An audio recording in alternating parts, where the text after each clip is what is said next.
Hey guys, welcome to the very first episode of Ancient Life Hacks, where we dive into ancient theories and philosophies from around the world and how we can actually apply those today in our lives. That's kind of the idea. So first things first, since it's our first episode, quick introduction. I'm Jared Madsen. I went to part of high school in China, and then most of my college years in China. I studied Chinese philosophy, and Chinese medicine. Then I came back to the US and I got a master's degree in Chinese medicine. Went on to then have multiple Chinese medical clinics, and now I am the MC for Shenyun Performing Arts. The reason that I call this Ancient Life Hacks and why this is interesting to me is that philosophy has always been something that's been very interesting to me, but there never seems to be a good practical application for it, right? Like, you have these ideas, you go, oh, that's really cool, but then now what? Maybe you can apply it to some aspects of your life in a very vague way. But what interested me about Chinese medicine was not so much the medical aspect, but more that these ideas and this philosophy was then able to translate to something that was then, you could apply to yourself, right? You could apply all of these things and it would directly benefit your life. And seeing as though they have done that in China for thousands of years, I thought, well, there's probably something to it. That is kind of where the idea of ancient life hacks came from. Now, I don't want it to be just about Chinese medicine, right? There's lots of other so there's many ancient things and many cultures that I think that we can dive into. I kind of see this as a journey that we can all go on together. We can dive into these. I hope that we have audience from around the world. We have viewers from around the world, and that you guys can leave comments below, like, anything from, does your culture have this? Or have you heard about this kind of stuff? We can really get a nice discussion going. That's kind of, I guess, a selfish reason, right? Like, I'd like to learn about other stuff as well, but my specialty is Chinese medicine. So I'm going to be talking about that a lot. And especially in today's topic. So today's topic is going to be cold water. So the reason we're talking about cold water, it seems like kind of a random topic, which it is a little bit, but one of the videos I made on this channel, I haven't made a lot of videos, but one that seemed to have received a lot of attention was something like cold water makes you fat, right? And how does that work? Why would cold water make you fat? That doesn't make any sense. And I dived into a little bit of how cold water can make you fat, but it was, it's hard to kind of explain some of this stuff. There's a lot of nuances and there's a lot of background, especially Chinese medicine is totally different than the way of thinking about medicine. Everything is going to be very foreign to pretty much anyone who hasn't studied it. So that's actually would be a good topic, I think, for us to talk about sometimes, is the origins of Chinese medicine and really how it came about and how you look at the world. But today we won't do that. Today we will talk about cold water, but we'll be touching on some of this stuff. So we'll get into it. So cold water specifically then, like, how does it affect the body? Is it good for you? Is it bad for you? What do we want to do with this? So let's first break it down into cold. Let's just talk about cold.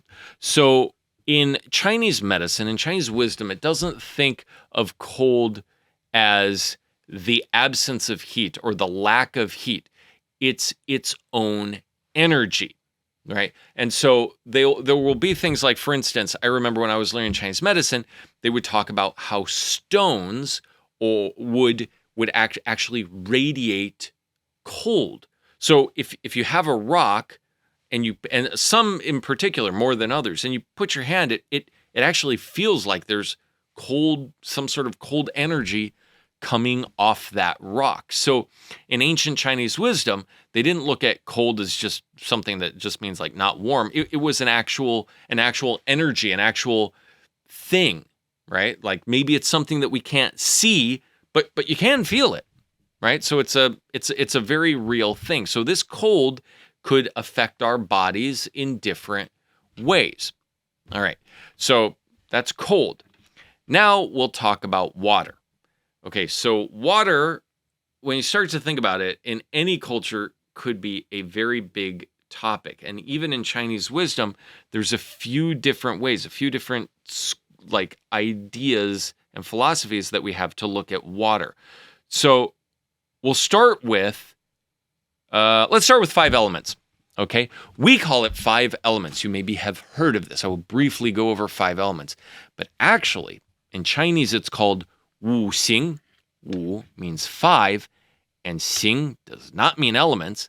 It means movements. Okay, it means action.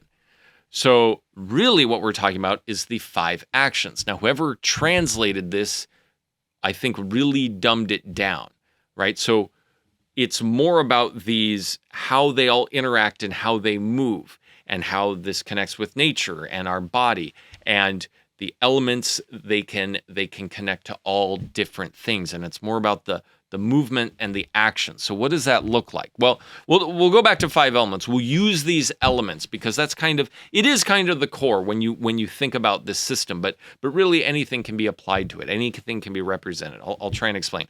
So you have these 5 elements. Water is one. So you have water, earth, fire. I've thrown myself off. Water, earth, fire, wood, and the organs are getting mixed in. Okay, editor, please cut this out. Water, earth, fire, wood, metal. Oh, I forgot metal. The 5 elements are water, earth, fire, metal, and wood. And so they have a few different, because as we talked about, they're the actions. So they have a few different ways that they act with each other. So we'll take water as kind of the main example because that's what we're talking about today. So water gives birth to wood, right? That's easy to understand, right? You water a plant, what plants need water to live. Okay. Metal gives birth to water, right? So how do we see this? Well, if you have, metal, say metal outside, and then in the morning you have a metal rod or a sheet of metal or something like that, it will collect water on it. So they look at, that's the movement of it. So you have, each element has the mother and the child. So for water, its mother is metal and its child is wood.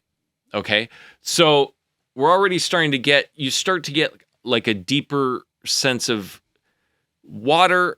So for instance, water gives birth to wood, but too much water, if you water a plant too much, you can kill it, right?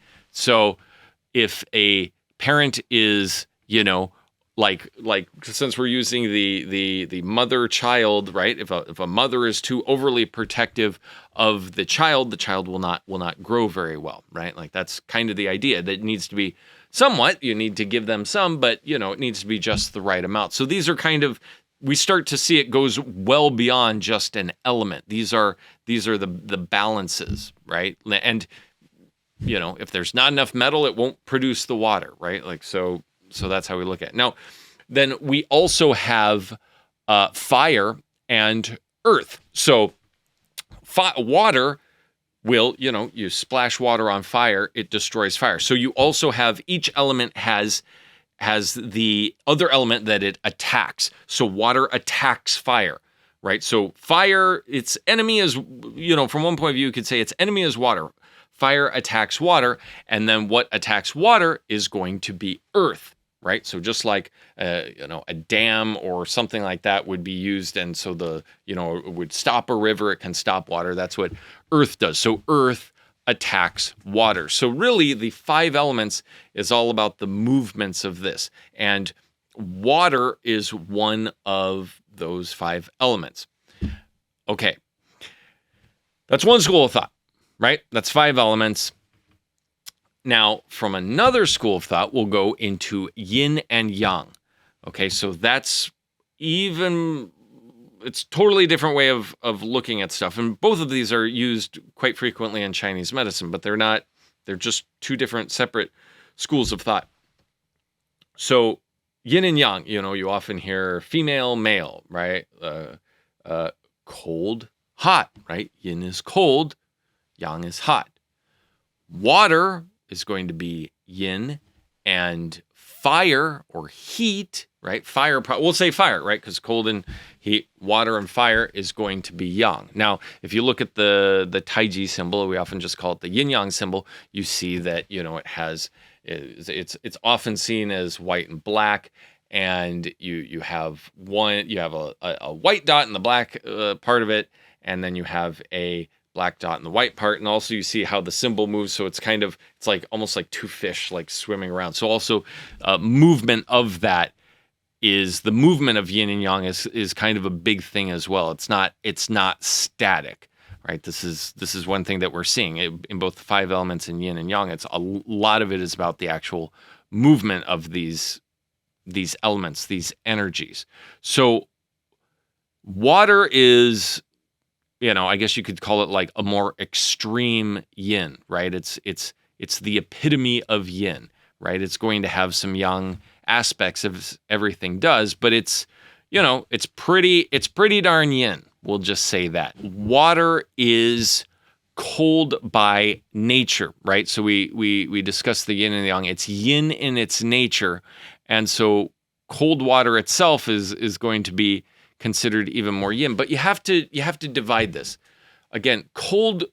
Okay, so I didn't quite talk about this before. Cold can have things can have a cold. They can actually be cold, right? Physically feels cold, or they can have cold energy. They can have a cold effect on the body.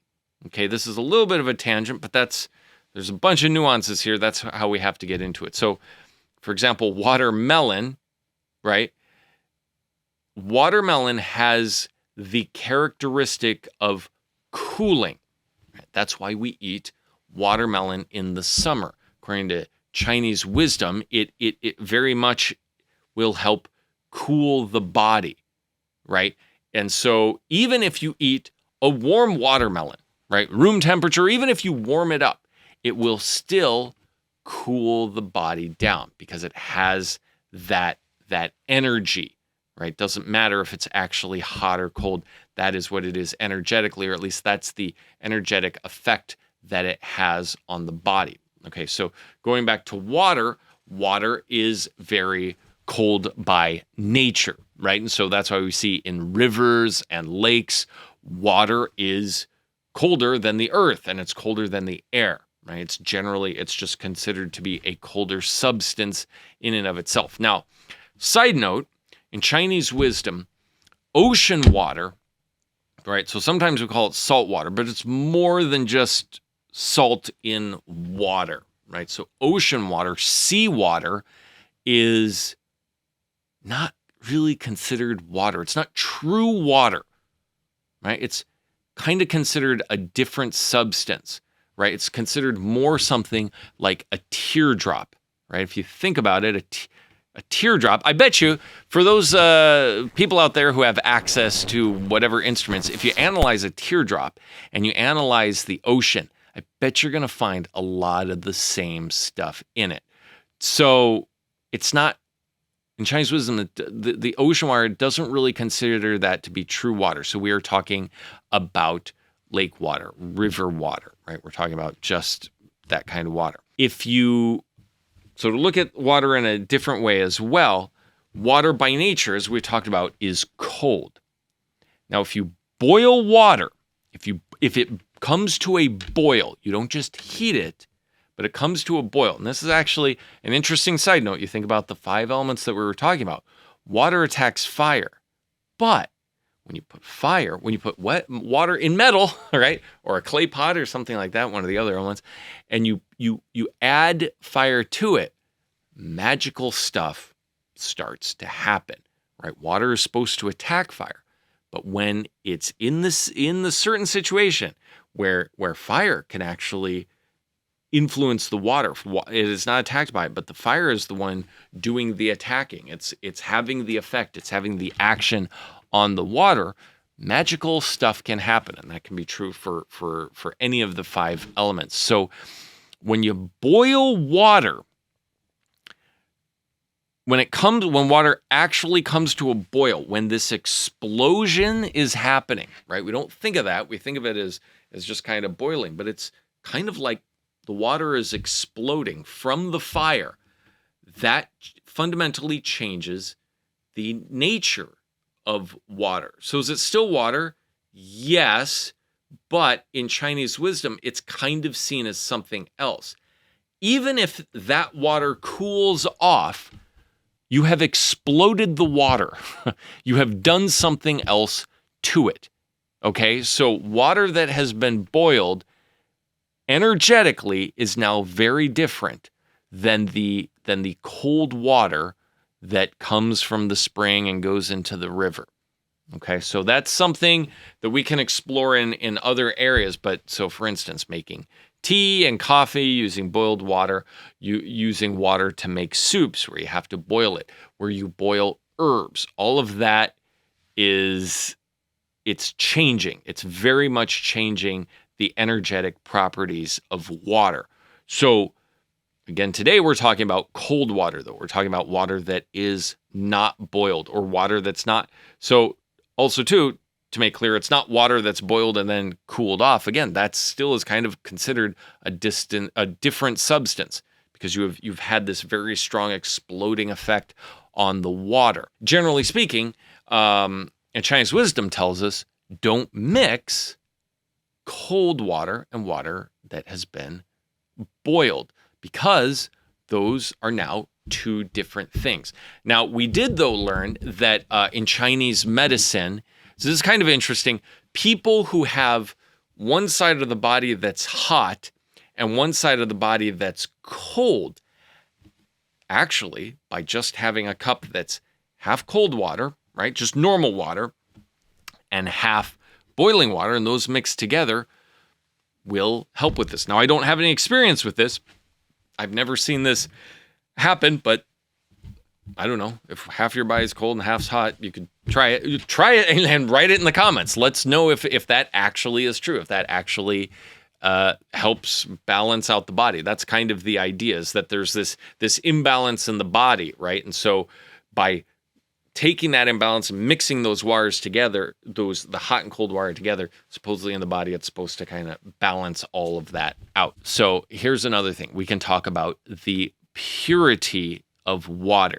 Okay, so water goes through this whole process to finally get it to come to the spring. It goes through all this underground, all this process, and so the water that comes out in a spring is considered the most pure. That's the true cold water. That's the purest of water. Now, the further that it goes down, say it goes into a river, and then the further it goes down the river, the more impurities that it collects. And that was true in ancient times, and it's even more true today with all the chemicals and all the pollutants that we have. We have new types of pollutants, so it's not just, it's not just leaves and animals and stuff that might fall into the water itself. Then it's all these chemicals and other things like that. So you want to get, if you're trying to get good, nice, pure water, you want to get that at the source at spring water. And that's, okay, well, that's great. We have that now. There's a lot of bottled water that says that it's spring water. There's not a lot of bottled water that says, hey, this is the end of the river right before it flows into the ocean water. That water probably isn't very good. But if you do get some of that water, generally you want to boil it. And so that's why in China you will see people who live in the south, and this is kind of traditionally as well, have always boiled water. They rarely do they drink water from the river. Whereas people because the water is going to be flowing south. It's going to be flowing to the oceans. Whereas people in the northern parts of China definitely have more of a tradition. They will boil water too, especially if they're going to make tea or anything, anything like that. But they definitely have the tradition of drinking water straight from the spring.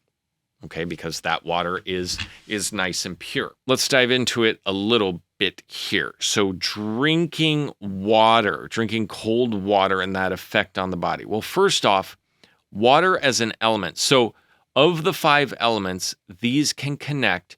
They can represent, I don't know, connect isn't a good word. They represent different things in nature and then in the body. So for instance, the element of the kidneys and the bladder is considered to be water. Okay, well, that makes sense because the bladder has a lot to do with water, and so do the kidneys. Okay, so if we go back to the yin and yang, in the body, you have organs that are yin and organs that are yang. And those two are coupled together with the elements. So this is where we start to see the merging of yin and yang and 5 elements, right? So you have the water element, and then you have the yin and the yang aspect of that, and those are represented in the organs. So the kidney is the yin organ, and the bladder is the yang organ of water. Now, both of these have a lot to do with water, so it's not hard to imagine that they would be the organ that deals with water. But why is the kidney yin and the bladder yang? Well, it's pretty easy to explain that. Yang is considered to be empty. So organs that are empty but then are filled and then become empty again, these are considered to be yang organs. So that is the bladder. The bladder fills with urine and then it doesn't have it, right? So that is an organ that is filled and then is not filled. Whereas kidneys are a solid organ. So that's why it's a yin organ. It's basically solid. And then all the organs have their yin yang counterparts to it. But we can get into that into another time. Now we're talking about water. So water itself, drinking water, the kidneys need it for purifying the body, for getting rid of bad stuff in the body. Now the liver more deals with toxins, right? But the water will then take those out. Now, so there's a lot of talk about, well, how much water do we need to drink? Is there too much? Is there too little? Yeah, probably. I remember I had one instructor who said, if you overdosing on water is also called drowning. Yes. So too much water, yeah, you can die from too much water. You don't want to drink too much water, but it's also too for you want to keep everything in balance, right? If you drink too much water, that's going to actually tax the kidneys. It's going to, and the bladder is just going to have to work that much harder, so it will drain those energies.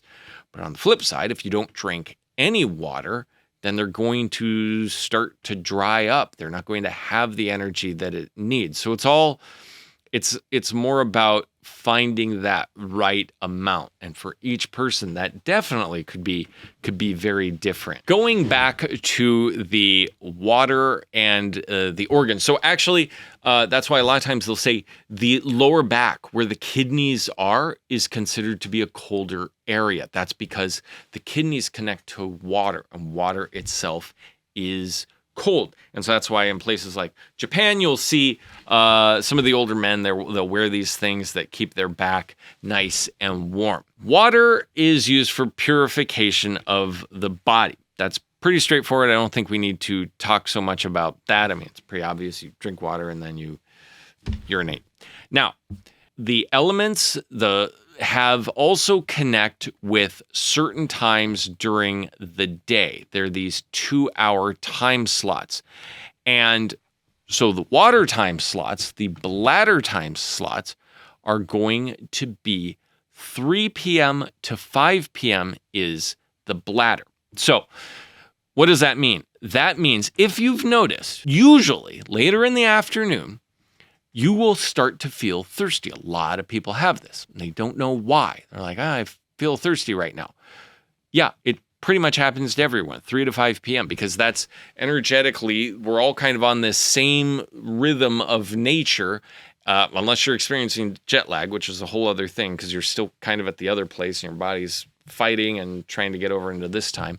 But 3 to 5 p.m. is the bladder time. So basically what you can do is you can proactively start to drink water at 3 or even a little bit before 3, and so that the bladder, when it goes through this daily purification process, this daily emptying and getting out the old water and some of the old bad stuff, it will have the water to do that. And you won't start to feel thirsty and go, I'll drink a little bit of water. So remember, 3 to 5 p.m., that's the time you're going to want to drink water. 5 to 7 is then the kidney time period. So it's you want that bladder to drink the water, to get rid of the water, and then have the kidneys will have the strength to move forward.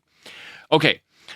So let's go into this a little bit more. The human body is warm, right? It is warmer than generally than nature, right? Except for when it gets really hot out, you're out in some desert and it's really hot. But generally speaking, the temperature of the world is lower than the body.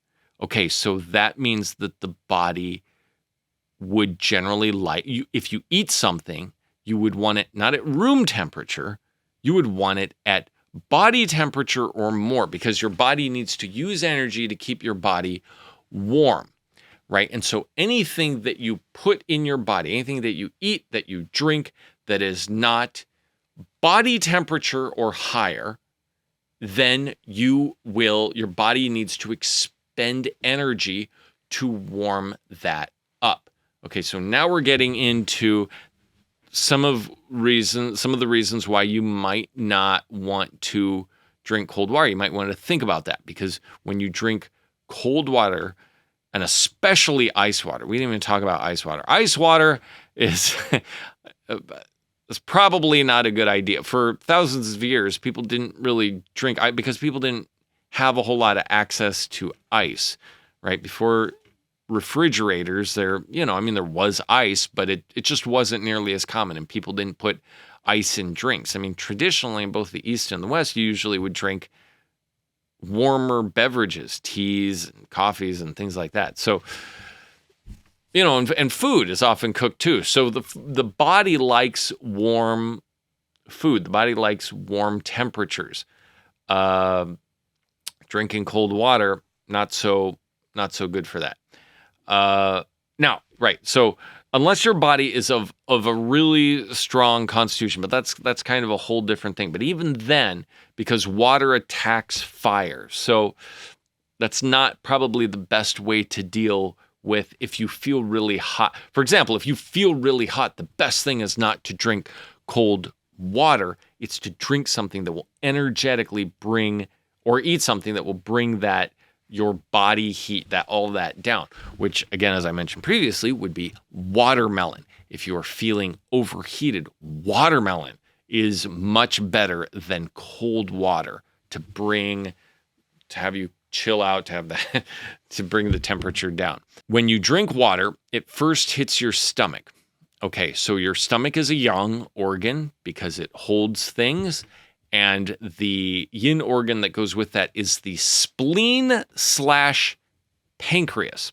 Okay, so you can think of these two organs as the stomach is like the pot on a stove, and the spleen and the pancreas is the fire under that. So your digestive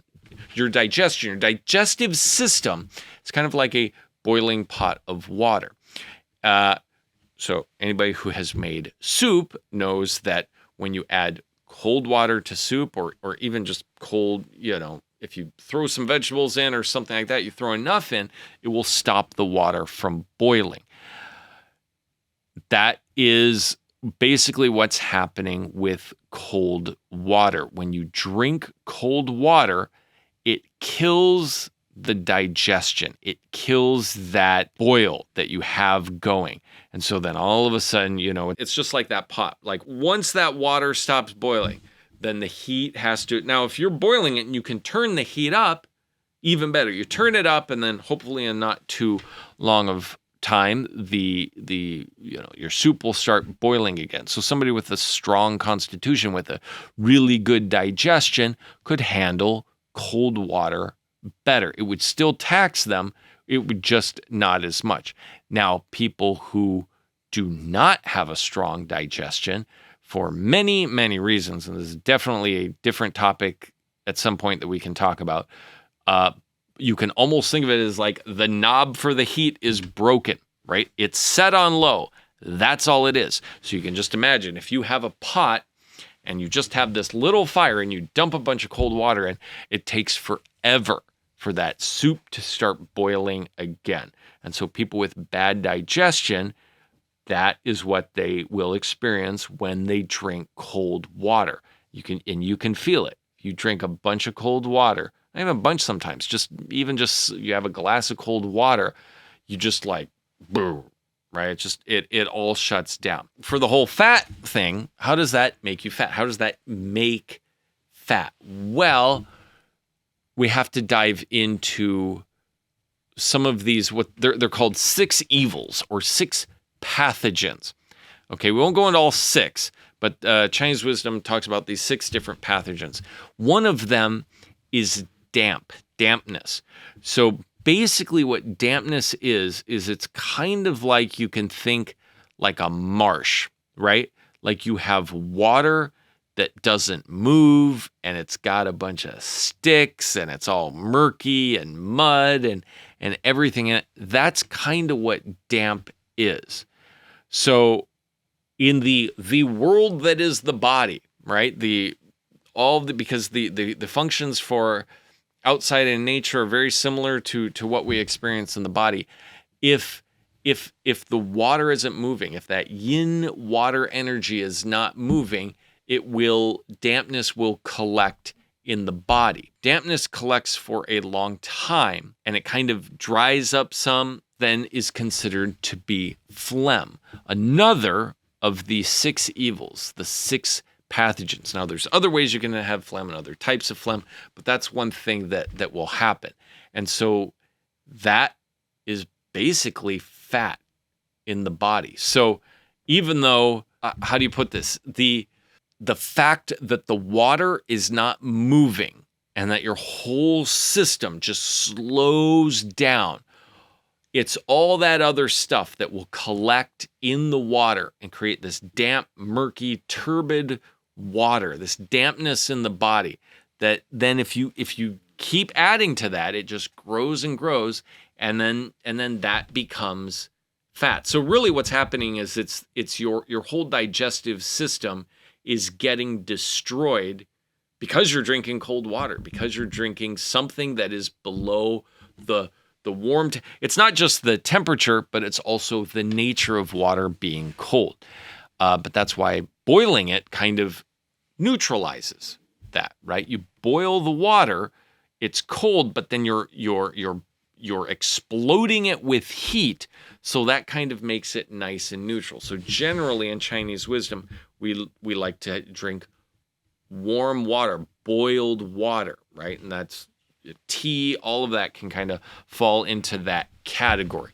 Cold water, on the other hand, can cause problems unless you're really able to deal with it. What are some signs and symptoms? So it's not just the fat, but also too water retention, swelling of the water. These are all things that tell us that the water is not moving. That whole system is not working very well. Everything from the spleen, stomach, down to the bladder and the kidneys. Just kind of quickly recap, that is why we want to drink warm water. And generally we want to be drinking warm water. If you insist on drinking cold water, I'd highly recommend you get that directly from a spring. So at the very least, you have that nice pure water, but it still has that cold property. So you're going to want to find other ways to keep the body nice and warm. Now, before we end it here today, let's briefly talk about cold water on the outside of the body. So that would be a cold bath, a cold shower. Okay, so generally, according to Chinese wisdom, they would probably say, you're going to want to avoid that. Now, my Scandinavian friends would say, now, wait a second, time out here. Let's talk about this. Because in Scandinavia, they have the tradition of you go into a sauna, you get yourself really warm, right? And then you run out, and then you have cut a hole in the ice in the lake that's outside your cabin, and you would, get really warm in the sun and then run out and jump into that cold water or jump into the snow for a couple minutes and then run back and get warm again and then do that a few times. And they claim that there are great health benefits from doing this. Now, generally, Chinese wisdom would tell us, let's not do that because of the extremes. For example, maybe you have noticed that in the summer, you might have gotten a cold because you're going in and out of an air-conditioned building. You go in a building where it's really cold, and then all of a sudden you're outside where it's hot, and then you go back into the air-conditioned building, going back and forth, and then that is weakening that defensive system. And so that then some people will start to get the sniffles. They will start to get a cold. So in theory, the same would happen by doing the sauna and jumping and going back and forth.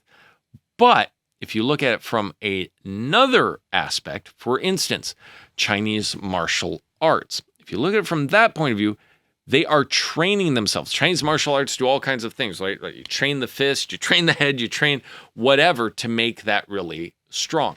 So you could have the argument, well, going back and forth between the two extremes is training your body so that you can adapt to both the heat and the cold, and therefore it will make your immune system stronger. It will make you're able to defend yourself from those things. Oh, if you want to talk about that, yeah, I think that there might be something to it. That makes sense. Speaking of that, I think I'm going to go have a sauna myself, and then I will try a cold shower after that.